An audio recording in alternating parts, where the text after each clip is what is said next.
Hola, espero que esté muy bien. Hoy vamos a ver para el tema para la materia de matemática, vamos a ver el tema de polígonos y conjuntos y vamos a empezar de una vez. Entonces, este tema tiene muchas fórmulas que tienen que tener a mano, entonces sería bueno que hagan fichas con cada una de las ecuaciones y fórmulas que veamos para que puedan hacer los ejercicios de la mejor manera.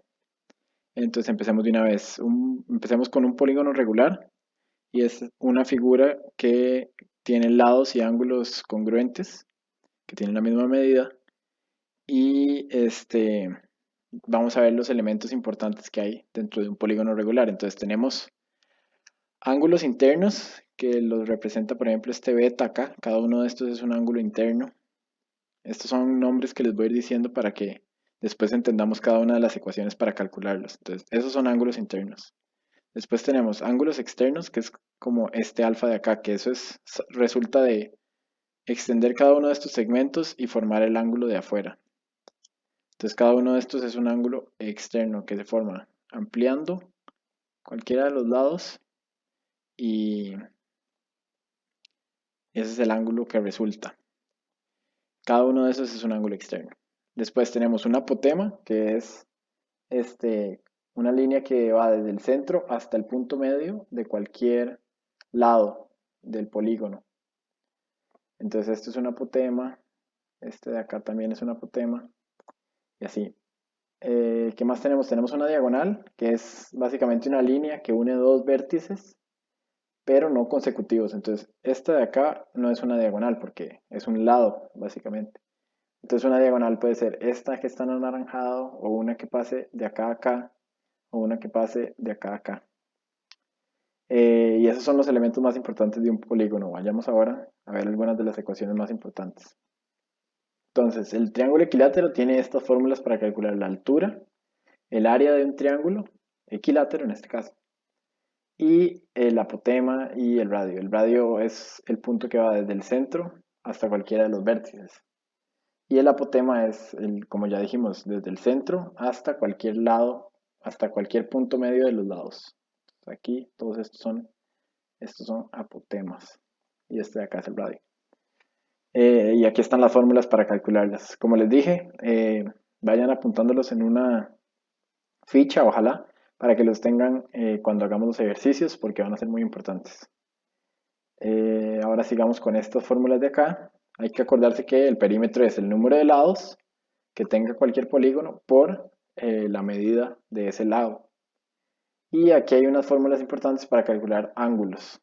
Ya sabemos que el ángulo central es, si por ejemplo yo tengo un polígono, aquí un pentágono, el ángulo central es el ángulo que se forma desde el centro, desde el punto central, hasta unir con dos vértices, es el ángulo que se forma acá.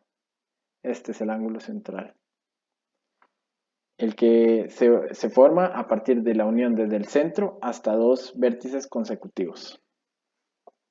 El ángulo externo ya lo vimos, ¿verdad? Es el de extender un lado y es el ángulo que se forma aquí afuera, el alfa que vimos antes. Ya sabemos que, bueno, estas son las fórmulas para calcular cuántas diagonales se puede haber desde un vértice. Entonces, en un polígono vean que solo hay dos, aquí, aquí y de aquí a aquí. Esto lo voy a borrar para que no se vea, porque está un poco feo, pero son estas dos diagonales las que se podrían hacer. Y vean que cuántos lados tiene este pentágono, 5. Y menos 3, como dice la fórmula, yo logro hacer dos diagonales desde un vértice. Entonces, como pueden ver, así se calcula. Para ángulos internos, el ángulo interno ya dijimos que es cualquiera de estos, ¿verdad? Este es para ver la suma de todos los ángulos internos. Ya aquí en este caso hay que ver que n es la cantidad de lados que tenga el polígono. Y bueno, entonces es importante que tengan a la mano estas fórmulas. No hay mucho que explicar acá. eh, Nada más que las tengan a mano para hacer los ejercicios y cualquier duda que les surja me la pueden hacer. Y aquí también son algunas fórmulas para calcular el área de un polígono regular, ya sea un pentágono, un hexágono, un decágono, cualquiera. Y le dicen a uno acá qué fórmula usar, eh, dado algo que uno conozca. Entonces, en este caso, si uno conoce el perímetro y el apotema, usa esta fórmula de acá. Si uno conoce solo el apotema, puede usar esta fórmula de acá para calcular el área. Si uno conoce R, también usa este, y si uno conoce L, usa ese. No me detengo mucho acá porque es bastante claro lo que hay que hacer. Pasemos ahora a los polígonos regulares, que son figuras planas cuyos lados y ángulos no son congruentes. Entonces tienen medidas diferentes y se dan en un plano cartesiano. Entonces, para calcular el área, lo que uno tiene que hacer acá es buscar figuras conocidas que uno pueda hacer para calcularles el área. Entonces, por ejemplo, el mecanismo para calcular el área de una figura como esta que me están dando acá es buscar, buscar formas que yo conozco para calcularles el área. Entonces, yo puedo, por ejemplo, dividir aquí en varios segmentos mi figura, mi polígono, para calcular el área. Entonces, vean, por ejemplo, acá. Voy dividiendo en formas que yo conozco. Entonces, este es un triángulo, ¿verdad? Y yo sé calcularle el área de este triángulo. Yo solo tengo que ver cuánto mide. Vean que tiene 3 de base, 3 unidades de base y 2 de altura. Y yo sé que el área de un triángulo va a ser la base por la altura entre 2. Entonces 3 por 2 entre 2. Y vean que ya calculé el área de este pequeño triangulito, el de acá, de este triángulo número 1. Vean que aquí se me forma otro triángulo número 2, este de acá. Y yo también puedo calcular esa forma.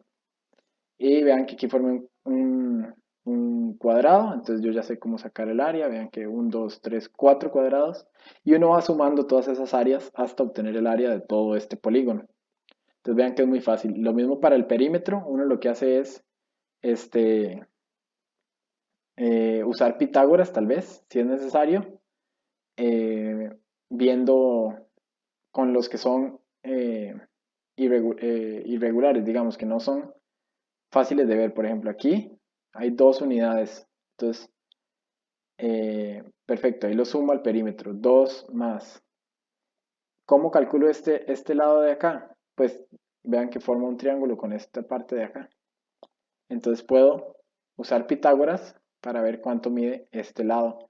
Y así me voy con todos hasta obtener todo el perímetro.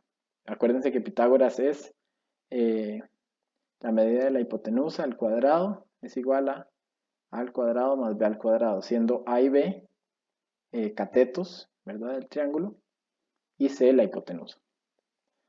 Ahora vayamos a la visualización espacial en 3 dimensiones. Y lo importante acá de ver es que eh, a veces nos van a dar esferas en un ejercicio. Y lo que hay que tener presente en todo momento es que a una esfera yo le puedo sacar perdón, les van a hacer cortes en esferas. Aquí. Entonces, cualquier corte que me haga un plano a esta esfera me va a formar una circunferencia acá. ¿Ok? Se va a formar una circunferencia. Vean que si el plano corta a esta esfera, lo que se forma es esta circunferencia de acá. Eso es lo que me quiere decir esto. Y yo puedo calcular el área de esa circunferencia, por ejemplo, con esta fórmula de acá, AO. Ven que aquí me explican, área del círculo del corte, o sea, de esa circunferencia que se forma acá, que estoy sombreando de este color en morado, de esta circunferencia que se forma. Ahora, yo también puedo calcular el área de la esfera, que es toda la superficie de la esfera, con esta fórmula de acá. Ah, bueno, ahí sigo en morado, pero bueno, no importa, ahí lo ven. Y puedo calcular también el C, que sería la circunferencia del corte, esta de acá, el perímetro de este círculo, por decirlo así, con esta fórmula. Y puedo calcular también el radio. Vean que este radio grande es un radio que generalmente me dan. Me dicen que ese es el radio de la esfera. Pero vean que hay dos radios. Acá está el radio de la esfera, que es esta R mayúscula, que es desde el centro hasta cualquier extremo de la esfera. Pero también hay un radio que es el de la circunferencia en el corte. Cuando a esta esfera la cortó este plano, un plano por acá, la cortó, resultó este círculo de acá. Entonces me resulta un radio acá también, que ese es el radio que se representa con R minúscula. Entonces esas son las fórmulas que pueden usar para calcular el área y el perímetro de esos radios y de esas medidas de interés para esta esfera. Y para el cilindro, hay varios casos de corte. Entonces, por ejemplo, si un plano me corta de manera paralela a a esta, a este cilindro, lo que me resulta es una forma de circunferencia. Bueno, ahí no se ve bien, pero lo que me va a resultar es una circunferencia. Un círculo, perdón. Me queda un círculo perfecto. Si más bien yo corto a esta circunferencia, si más bien yo corto esta circunferencia en, disculpen un momento acá para borrar todo lo de acá. Si más bien hago un corte oblicuo como esto, así, lo que me va a resultar es que voy a tener un elipse. El corte resulta una forma como así. Y a esto le llamamos un elipse.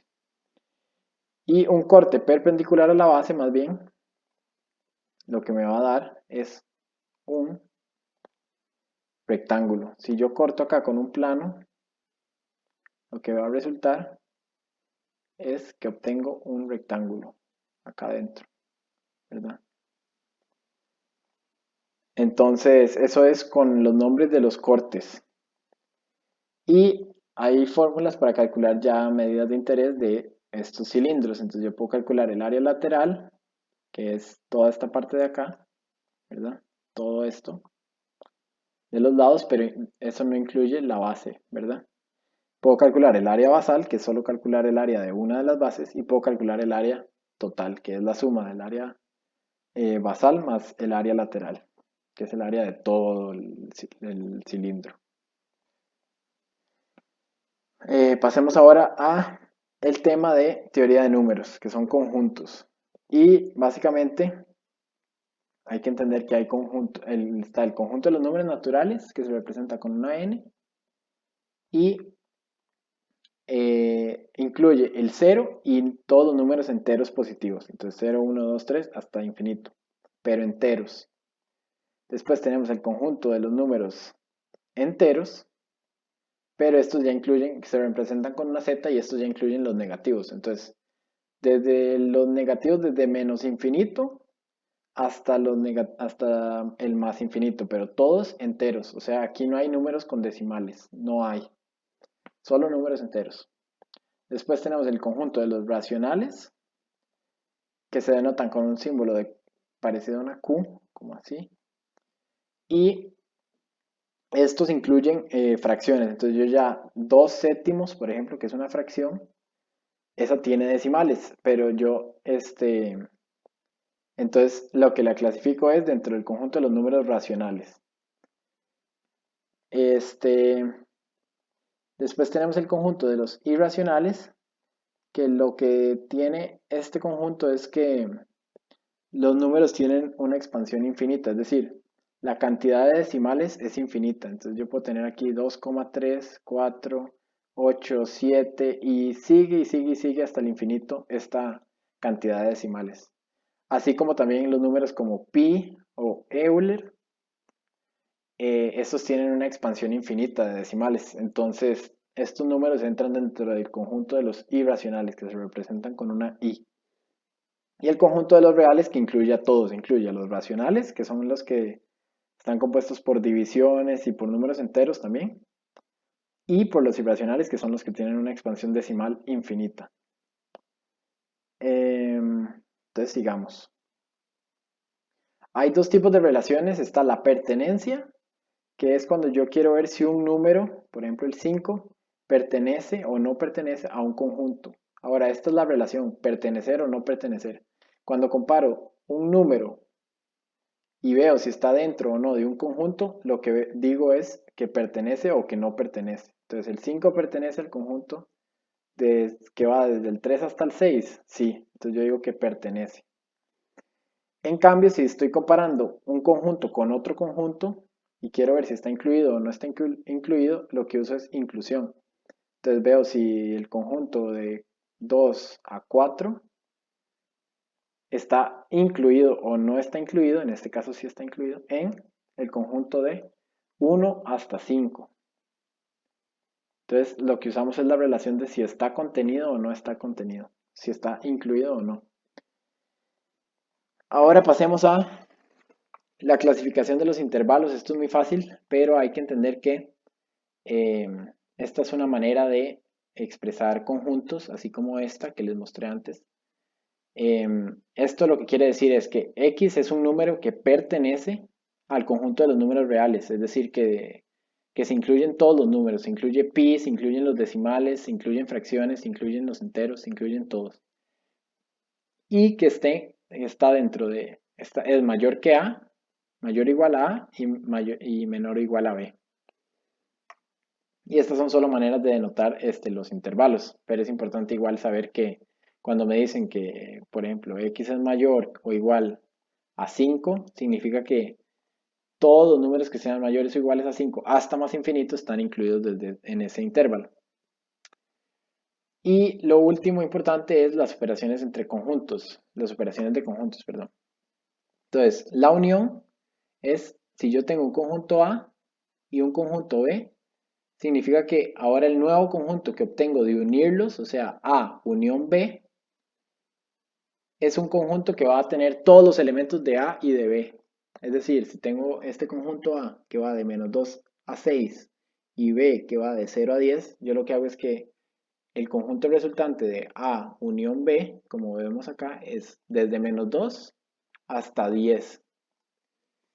Después, intersección es solo los elementos que tienen en común A y B. Entonces, el conjunto que resulta de A intersección B es los elementos que tienen en común. Entonces, vean que acá menos 2 a 6 es el conjunto A y 0 a 10 es el conjunto B. Entonces, ¿cuáles tienen en común? ¿El menos 2? No, porque el B ya no lo incluye. Entonces, vemos que de 0 a 6, el 0 sin incluir es la intersección de A y de B. Cuando no hay intersección, cuando no hay elementos en común, lo que decimos es que hay conjunto vacío que se representa con este símbolo. Y por último, tenemos el complemento, que es todo menos el conjunto del que estoy hablando. Entonces, el complemento de A es todo lo que no sea A, o sea que B. Aquí, y no es, perdón, no es solo B, es B, pero lo que no lo tenga A. Entonces, por ejemplo, el complemento del conjunto A, que va desde 1 hasta 6, es todos los números que no sean de 1 a 6. Entonces vean que es desde el menos infinito hasta 1, sin incluir, porque aquí sí está incluido, en A sí está incluido el 1, entonces aquí no lo incluimos con un paréntesis al revés. Y unión, todos los números que son mayores a 6, porque vean que el A llega hasta 6. Entonces el complemento es todo lo que no sea ese conjunto. Y eso sería todo por hoy. Espero que hagan la práctica y cualquier duda me avisan.